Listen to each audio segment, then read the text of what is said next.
नमस्कार, मैं पम्मी प्योर पटना में आपका स्वागत है। खबरों की ओर बढ़ने से पहले एक नजर सुर्खियों पर। पटना जू के सामने पैदल यात्री स्मार्ट व्यवस्था। पटना में रामनवमी पर 52 शोभा यात्राओं का भव्य आयोजन। बिहार में वाहनों पर VLTD सिस्टम अनिवार्य।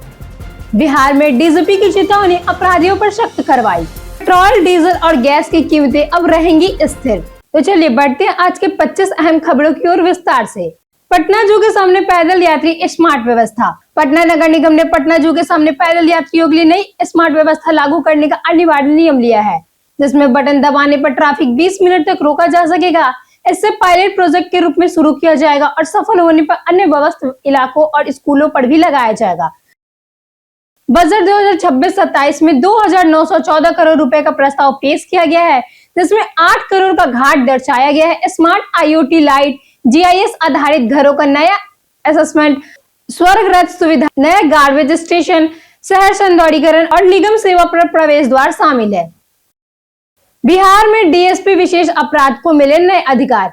बिहार सरकार ने कमजोर वर्ग के त्वरित न्याय दिलाने के लिए DSP को नए अधिकार दिए हैं। अब वे महिला थाना, SC/ST थाना और मानव व्यापार निरोध इकाई के मामले को सीधे मॉनिटरिंग करेंगे।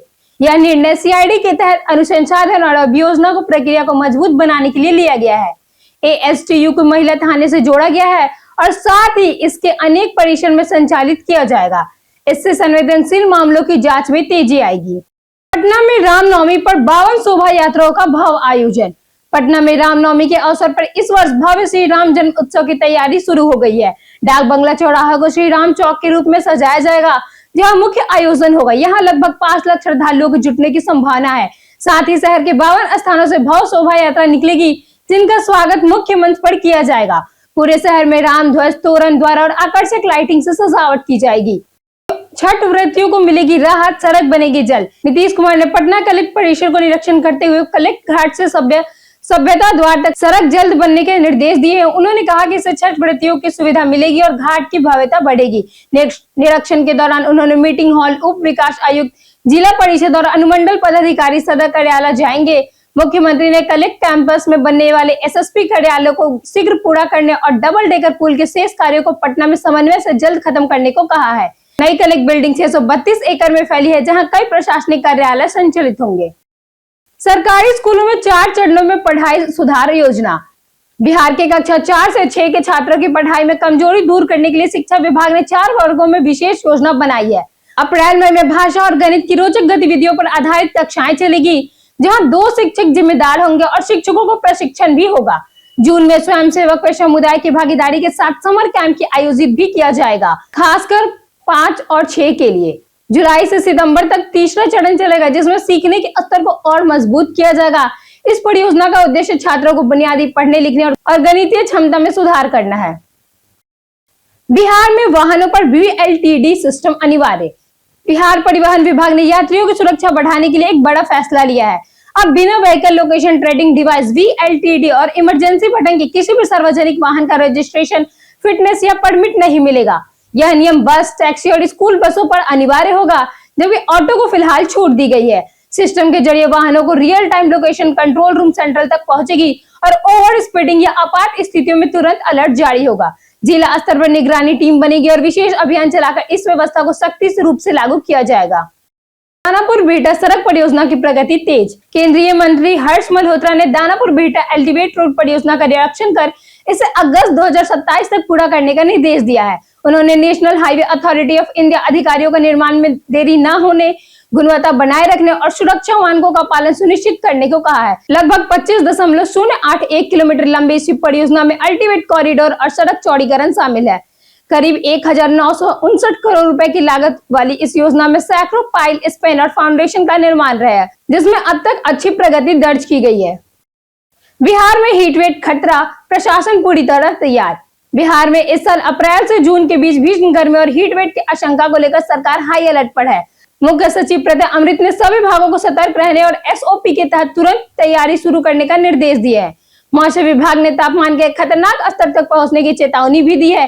खासकर दक्षिण बिहार में असर ज्यादा दिखेगा। सरकार ने पानी, बिजली, स्वास्थ्य सेवा और मजदूरों की सुरक्षा के लिए विशेष इंतजाम करने को कहा है, ताकि लू से होने वाले खतरों कम किया जा सके और लोगों को राहत भी मिल सके। बिहार बोर्ड 10वीं 12वीं रिजल्ट नजदीक, टॉपर वेरिफिकेशन शुरू। बिहार स्कूल एग्जामिनेशन बोर्ड जल्द ही 2026 के 10वीं और 12वीं रिजल्ट के लिए नतीजे जारी करने वाला है।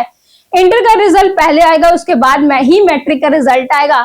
पटना में संभावित टॉपर्स का वेरिफिकेशन हो चुका है, जिससे संकेत मिलता है कि रिजल्ट अंतिम चरण में है। परीक्षाएं फरवरी में आयोजित हुई थी और कॉपियां की जांच लगभग पूरी हो चुकी है। छात्र अपना रिजल्ट आधिकारिक वेबसाइट पर रोल नंबर और रोल कोड से चेक कर सकते हैं। वेबसाइट पर भारी ट्रैफिक की संभावना है, इसलिए धैर्य रखना जरूरी है। पटना के पर्यटक स्थल में आज बात होगी गांधी घाट की। पटना के गंगा तट पर स्थित गांधी घाट एक प्रमुख और पर्यटन स्थल बन चुका है। यह महात्मा गांधी के अस्थियों के विसर्जन से जुड़ा है, इसलिए इसका ऐतिहासिक महत्व भी बहुत ही काफी बड़ा है। यहाँ हर शाम भव्य गंगा आरती का आयोजन होता है, जिसे देखने के लिए बड़ी संख्या में लोग पहुंचते हैं और घाट की साफ सफाई, सुंदर सजावट इसे और आकर्षक बनाती है। सुबह शाम का शांत वातावरण और गंगा नदी का दृश्य लोगों को सुकून देता है। स्थानीय लोग और पर्यटक यहाँ आके आध्यात्मिक अनुभव के साथ साथ प्रकृति का आनंद लेते हैं। पटना में बंद घर से 65 लाख चोरी, जांच में जुटी पुलिस। पटना में चोरी की बढ़ती घटनाओं के बीच कंकरबाग इलाके में एक बंद घर में बड़ी वारदात सामने आई है। होली के दौरान घर खाली होने का फायदा उठाकर चोरों ने अभिषेक कुमार के घर का निशाना बनाया और करीब 65 लाख रुपए के आभूषण में 1 लाख रुपए नगद लेकर फरार हो गए।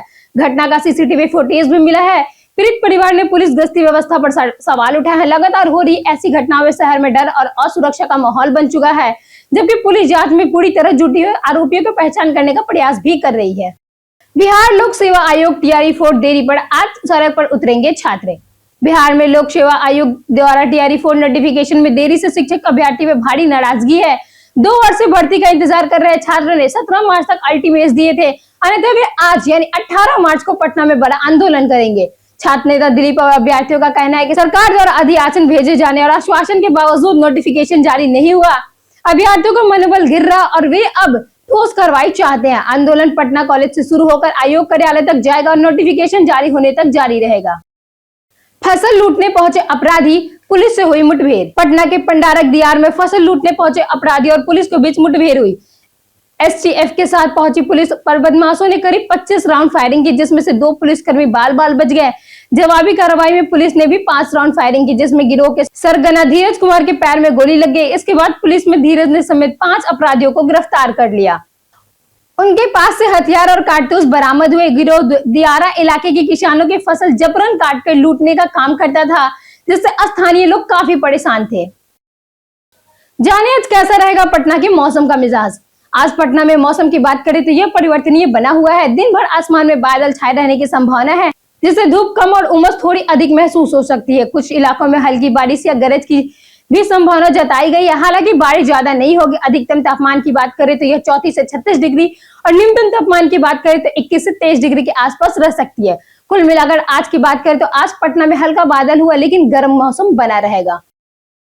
पटना हाईकोर्ट ने मानसिक स्वास्थ्य सेवाओं पर चिंता जताई। पटना हाईकोर्ट ने बिहार में मानसिक स्वास्थ्य सेवाओं की स्थिति पर गंभीर चिंता जताई है और केंद्र में राज्य सरकार को विस्तृत रिपोर्ट प्रस्तुत करने का निर्देश दिए हैं। मुख्य न्यायाधीश संगम कुमार साहू की अध्यक्षता वाली खंडपीठ ने जेलों में बंद कैदियों के मानसिक स्वास्थ्य सहित पूरे राज्य में संसाधनों और संस्थागत सुविधाओं की कमी पर चिंता व्यक्त की है। कोर्ट ने सुझाव दिया है कि मानसिक रोगियों के लिए अतिरिक्त अस्पताल खोले जाए और मेडिकल कॉलेज एवं जिला अस्पतालों में लावारिस रोगियों के लिए उचित व्यवस्था सुनिश्चित की जाए। समाज कल्याण विभाग और अन्य एजेंसियों में भी बेहतर समन्वय की आवश्यकता बताई गई है। बिहार डीजीपी की चेतावनी, अपराधियों पर सख्त कार्रवाई। बिहार के मोतिहारी पुलिस और अपराधियों के बीच हुए मुठभेड़ पर सख्त डीजीपी विनय कुमार ने कड़ा बयान दिया है। उन्होंने बताया कि अपराधियों ने नेपाल के नंबर से थाना अध्यक्ष को पहले ही धमकी दी थी, जिसके आधार पर पुलिस ने रणनीति बनाकर कार्रवाई की। मुठभेड़ में 2 अपराधी मारे गए, जबकि एसटीएफ का एक जवान भी शहीद हो गया। डीजीपी ने शहीद जवान को श्रद्धांजलि देते हुए कहा कि उनकी कुर्बानी व्यर्थ नहीं जाएगी। उन्होंने अपराधियों को सख्त चेतावनी दी है और कहा है कि पुलिस हर चुनौती से निपटने को तैयार है, जबकि फरार आरोपी की तलाश जारी है। पटना में बालू माफिया पर पुलिस कार्रवाई। पटना के रानी तालाब क्षेत्र में धनराज छपड़ा गांव में अवैध बालू खनन रोकने गई पुलिस टीम पर बालू माफियाओं ने हमला कर दिया। माफियाओं ने ईंट पत्थर से हमला किया और पुलिस ने गाड़ियां क्षतिग्रस्त भी की। पुलिस ने आत्मरक्षा में हवा में कई राउंड फायरिंग भी किए, जिससे हमलावर भाग गए। पटना के बाद आसपास के थानों की पुलिस भी तैनाती की गई और पूरे गांव की घेराबंदी कर सर्च ऑपरेशन चलाया गया। रानी तालाब थाना अध्यक्ष ने बताया कि तलवार, हथियार, मोटरसाइकिल और ट्रक बरामद किए गए हैं।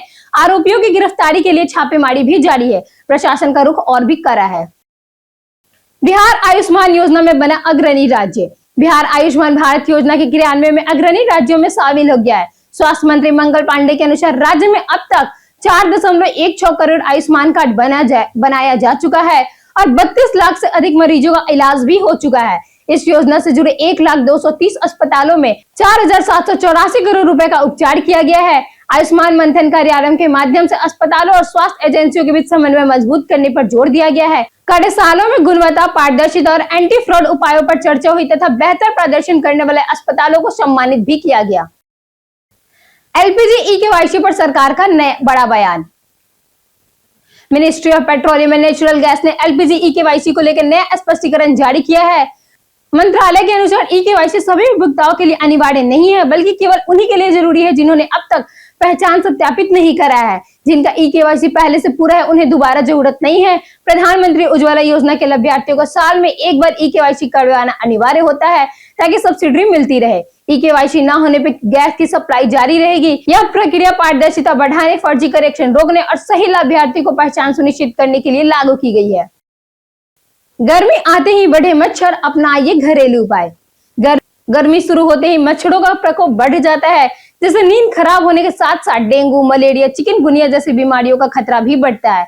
बाजार के केमिकल युक्त कॉइल और स्प्रे से बचने के लिए लोग अब घरेलू उपाय अपनाना चाहते हैं। जैसे नीम के पत्तियों का धुआं मच्छरों को भगाने में कारगर है। कपूर और सरसों के तेल का दिया भी जलाने के लिए मच्छर दूर रहते हैं। लहसुन का उबला पानी छिड़कने से मच्छरों की संख्या कम होती है। वही घरों के पास तुलसी का पौधा लगाने या उसके पानी छिड़कने से भी मच्छरों से राहत मिल सकती है। संजय झा ने नीतीश को सौंपा राज्यसभा प्रमाण पत्र। बिहार के मुख्यमंत्री नीतीश कुमार को राज्यसभा चुनाव में जीत के बाद उनका निर्वाचन प्रमाण पत्र सौंपा गया।